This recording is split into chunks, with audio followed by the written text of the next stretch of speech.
নতুন বছৰৰ বাবে শুভ দিন, বৰ উৎসাহৰ দিন।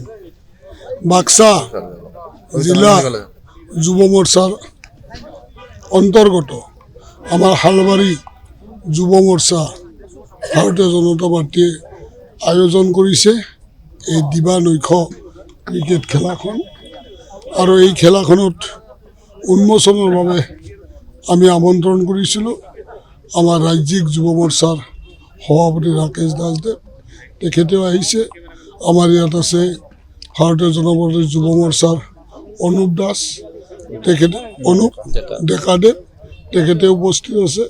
আৰু হালবাৰী মণ্ডল আৰু ভাৰতীয় জনতা পাৰ্টীৰ আমাৰ বাক্সা জিলাৰ সমূহ কাৰ্যকৰ্তা উপস্থিত আছে। উৎসাহেৰে খেলখন আয়োজন কৰিছে। দুদিন ধৰি খেলখন হ'ব আৰু এই খেলখনত মই গোটেই সময়খিনি থাকিম বুলি মই আজি এই খেলখন উন্মোচন কৰিলোঁ। থাকিম বুলি মই প্ৰস্তুত হৈছোঁ আৰু আশা কৰিছোঁ এই খেলখনে আমাৰ যুৱ সমাজক অতি উৎসাহিত কৰিব আৰু তেওঁলোকে মনোগ্ৰাহীভাৱে যেনেকৈ খেলখন খেলিছে এই খেলৰ নিচিনাই আমাৰ এই মানৱ সমষ্টিত বিধানসভাৰ যিহেতু ৰণদংকা বাজিলে তেওঁলোকে পাৰ কৰি লৈ যাব। নতুন বছৰৰ বাবে শুভ দিন, বৰ উৎসাহৰ দিন। বাক্সা জিলা যুৱ মৰ্চাৰ অন্তৰ্গত আমাৰ হালবাৰী যুৱ মৰ্চা ভাৰতীয় জনতা পাৰ্টীয়ে আয়োজন কৰিছে এই দিবা-নৈশ ক্ৰিকেট খেলাখন। আৰু এই খেলাখনত উন্মোচনৰ বাবে আমি আমন্ত্ৰণ কৰিছিলোঁ আমাৰ ৰাজ্যিক যুৱ মৰ্চাৰ সভাপতি ৰাকেশ দাসদেৱ, তেখেতেও আহিছে। আমাৰ ইয়াত আছে ভাৰতীয় জনতা পাৰ্টীৰ যুৱ মৰ্চাৰ অনুপ দাস, অনুপ ডেকাদেৱ, তেখেতে উপস্থিত আছে।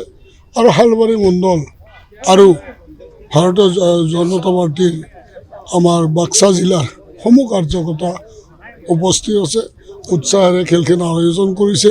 দুদিন ধৰি খেলখন হ'ব আৰু এই খেলখনত মই গোটেই সময়খিনি থাকিম বুলি মই আজি এই খেলখন উন্মোচন কৰিলোঁ।